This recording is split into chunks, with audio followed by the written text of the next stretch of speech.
Spiritualism and corporate world. Corporatism. Corporate world, yeah. Do you see a connection? And how can I bring a good blend of both? Oh.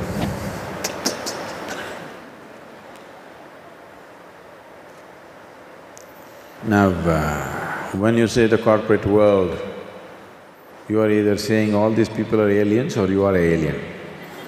You're coming from a different world, isn't it? Already people have split the world into many pieces, don't go further splitting it. In the name of religion, caste, creed, race, gender, in so many ways people have divided the world. Now you want to divide the world corporate and non-corporate?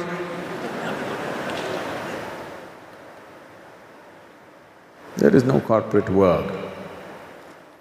Because we found simple ways of doing business through barter, simple barter we started. You have rice, I have dal, so we exchanged a little bit and we ate well.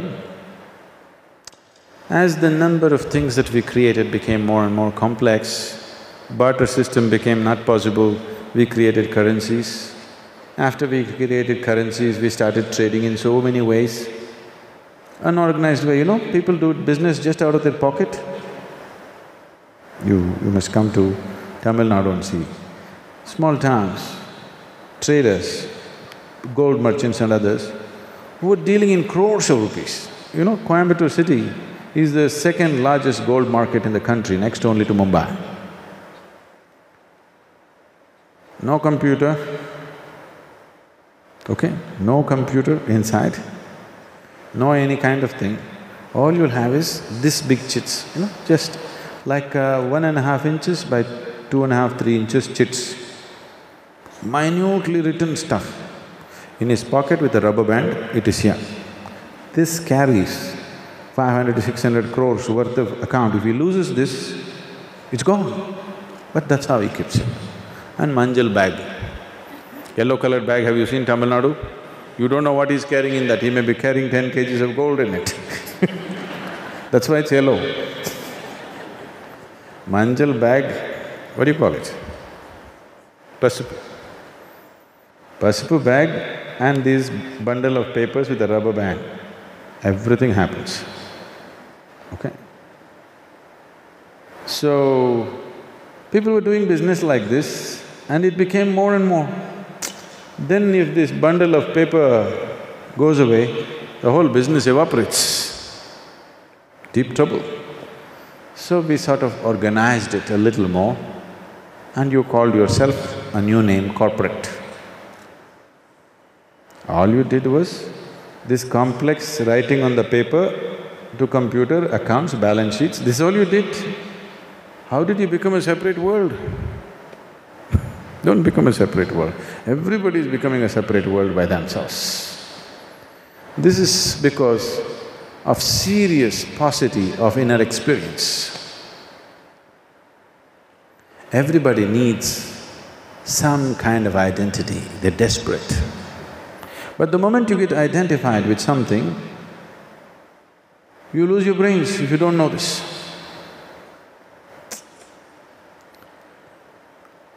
You've heard of Akbar and Birbal, have you? Akbar was an emperor, Birbal was just a minister, but because of his wit and wisdom, the intelligence with which he handled his life, in many ways Birbal has become a far bigger legend than Akbar. Akbar, when he was an infant, a situation happened, a political situation where he had to move away somewhere into the present Afghanistan. And his mother had to leave him and go away in somebody else's hands. So she left him with another woman who had a child who was a month older than Akbar, an infant. So the child needs to be breastfed. Because that woman also had a child, she fed both the children and brought them up for about 3.5 years. Then situations changed, Akbar's mother came and took the boy, he grew up. At the age of 13, he became an emperor or a king. And from then, no looking back, he went on conquest after conquest. and became… by the time he is 30, he became very big. This other boy, that woman who breastfed Akbar, this other boy who was one month older, Akbar always treated him as his elder brother because we drank the milk of the same mother, so we are brothers. He treated him with respect. Out of his generosity, he gave him a few villages and said, you rule these villages, this is your kingdom. But this village bumpkin didn't know what to do. Within a short time, he lost everything he had and again back to zero. Now, zero is an easy place to get to. Really he got there. And after a few years, Akbar's grandeur has spread to huge legends. When he was alive, the legends of Akbar's court, the talent of Akbar's court is all over, it's the talk of the nation. It spread across Europe, Arabia, everywhere. People started talking, this emperor's court is the greatest court on the planet because the kind of talent he gathered, one way or the other. So this fool also heard this and he thought, my younger brother is a great emperor, let me go and seek something from him. So he came. Akbar welcomed him as he would welcome an elder brother and gave him all the necessary respect, gave him a place in his court. And every day discussions are going on, music concerts, all kinds of talent being displayed. This guy sat with his mouth open, all these things happening. After a certain considerable amount of time, a time came when he has to leave. Then he went to Akbar and said, oh brother, see, the reason why you're so successful is, you have so many smart people around here. Particularly this Birbal guy. He's so smart, that's the reason why you've become such a big emperor. If only I had somebody like that with me, I would also become a great emperor. Akbar felt very difficult within himself, elder brother is, lamenting about his lack of whatever. And Akbar said, you take anybody you want with you? So this fellow said, can I take Birbal? He said, yes brother, you can take him. So Akbar called Birbal and said, Birbal, my elder brother wishes that you must go with him. You go with him. Birbal's eyeballs rolled. What am I going to do with this fool? He said, why? He said, my elder brother is lamenting that if only he had somebody like you, he would also build a great empire. So you must go with him. Then Birbal said, oh, is that so? I have something better than that. Let me send my elder brother with him.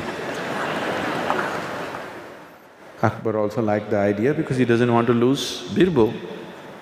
Particularly this Birbal guy. He's so smart, that's the reason why you've become such a big emperor. If only I had somebody like that with me, I would also become a great emperor. Akbar felt very difficult within himself, elder brother is, lamenting about his lack of whatever. And Akbar said, you take anybody you want with you? So this fellow said, can I take Birbal? He said, yes brother, you can take him. So Akbar called Birbal and said, Birbal, my elder brother wishes that you must go with him. You go with him. Birbal's eyeballs rolled. What am I going to do with this fool? He said, why? He said, my elder brother is lamenting that if only he had somebody like you, he would also build a great empire. So you must go with him. Then Birbal said, oh, is that so? I have something better than that. Let me send my elder brother with him. Akbar also liked the idea because he doesn't want to lose Birbal. So he asked this fellow, Birbal's elder brother is willing to come with you, is that okay? So this fool thought, if Birbal is this smart,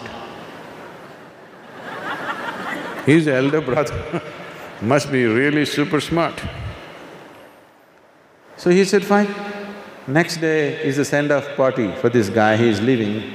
The whole court is assembled and big ceremony is going on.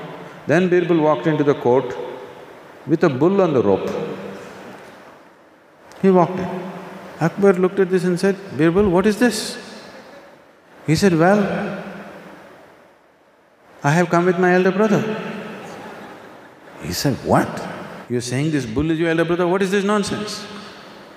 He said, well, O king, we drank the milk of the same mother.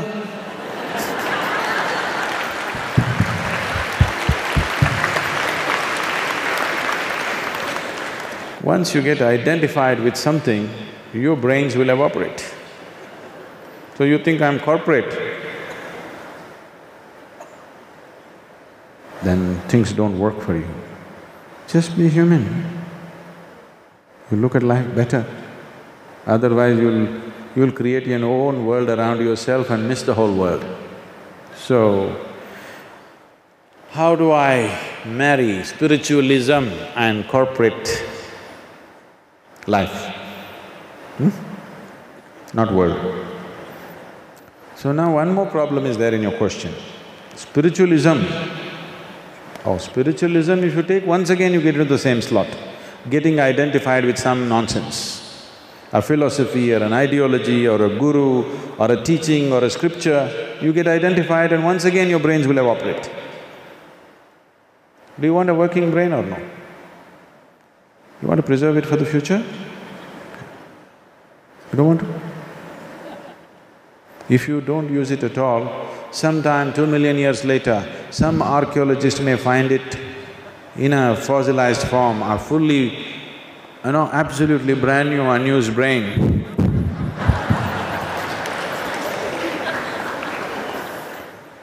That is no good for you. You don't want to become a study, do you? No, you want to be life, you want to live. So you need a working brain. The moment you get identified with something that you are not, you will not have a fully functioning brain, for sure. Not just with corporate or with spiritualism, anything, your caste, creed, family, even your own body. If you say, I am a man, only half the brain will work for you, the other half will not work for you. Really? Only if you sit here as a piece of life and just look at everything that way, then you have a fully functioning brain, looking at everything the way it is. Otherwise, you become a prejudiced mind with just a window to life, not a full-scale opening. So, what you're asking is, can I meditate in my office? If you happen to sleep there, in the morning, you can do Shambhavi right there. Otherwise, please do it at home. Or maybe you're in an airplane, or in an airport, or in a hotel room, wherever the hell you are. Now, what you refer to as spiritual, about your interiority. This problem has come not just because the corporate people, because the spiritualism people also, they also told you, if you have to meditate, you have to find a cave in the Himalayas. There are not enough caves for all of you, I want you to know this. Nor is there enough mountains in this country for 1 billion people. Nor is there enough trees in this country for 1 billion people. That's why we're planting so many trees, just in case you get enlightened. At least you need a tree to have a decent enlightenment picture, isn't it? Yes, you want to take a photograph when you got enlightened. Gautama couldn't do it. At least you need a damn tree behind you, isn't it? No? So, if you get identified with something, there'll be no meditation either. You're just a piece of life. You may cook at home, you may run an office, you may manage a huge industry, you may run the country, or you may sweep the street. It doesn't matter what you do. All these things have to be done, isn't it so? Yes? All these things have to be done or no? This happened a few months ago. This 12-year-old boy wrote one letter to me, over 4 pages. I read this letter, I couldn't believe this. I've seen this boy, he's just over 11, nearing 12. His intellect, the way he expressed his feelings and his aspirations and the questions he's asking, most adults wouldn't think of it in their whole lifetime. 4 pages of document. I read this and I was amazed. This 12-year-old kid, where did he get all this? Called him. So he came and sat with me, Sadguru, I don't want to waste my life like my parents, just eating, sleeping, reproducing, doing all this. I want to do something else. I said, well, relax now. You having a spiritual longing is fine. What your parents did was stupid. Yes, they did stupid things, that's why you exist. If they didn't do that one stupid thing, you wouldn't be here. Yes, but Sadhguru, I don't want all those things, I want to know. I said, see, relax, I appreciate your longing, that's why you're sitting in front of me, first of all. But let me tell you, in this ashram, we have the Dhyana Linga temple and all these things. There are close to 1,500 people living there now. So I said, see, all these people are here. Tomorrow, without any explanation, I'll simply close the temple. Morning 6 o'clock the temple is supposed to open, it doesn't open. People will come, those who want to go to the temple, they'll see, temple is not open. Why? They say, Sadhguru said don't open. Oh, there must be some spiritual reason for this, maybe he's going to do something. They're all with great anticipation, they will wait outside. Nothing happens, 7 o'clock, 8 o'clock, 9 o'clock, 10 o'clock is coming, food time, they'll go. They'll again come and check later, is it open? 3 days we did not open. They'll ask why, after that 7 days if I do not open, they will start getting busy 6 o'clock in the morning or they'll get up late in the morning. Suppose tomorrow without any explanation, I close down the kitchen, dining hall. 10 o'clock in the morning, they all come, door closed, as per Sadhguru's instruction. Wow, maybe Sadhguru is organizing a party for us later. I'm known for throwing wonderful parties, So maybe today evening there's going to be something really special. Something, either he's going to throw a big party or he's going to do something spiritual to us, enlighten us. Maybe a stomach empty situation is needed, he's going to do something big. What day is today? Is it Purnami, Amavasya? Everything they'll calculate. Nothing happened through the day. Evening 7 o'clock they again came to dining hall, still closed. Oh, probably midnight process is there today. He's going to open the temple in the night and going to do something for us. Nothing happened. By tomorrow 10 o'clock, people are getting little angry. Some of them who are resourceful went to the restaurant, others getting hungry and angry. 3 days if you do not open, there'll be a revolution in the ashram. Yes? Tomorrow morning, without any explanation, we close down all the toilets. In 2 hours, there'll be a revolution. Are you on the verge of a revolution right now? Huh? No? Okay. So I asked him, okay, which is important, tell me. Toilet, dining hall, temple, what is the order of importance?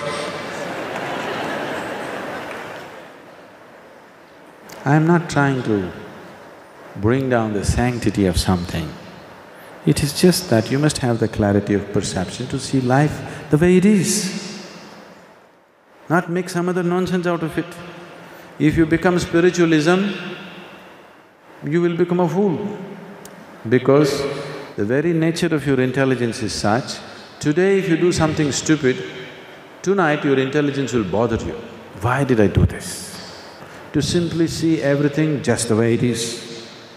Not your way, not my way, not Hindu way, not Muslim way, not Indian way, not Pakistani way. Just seeing life just the way it is.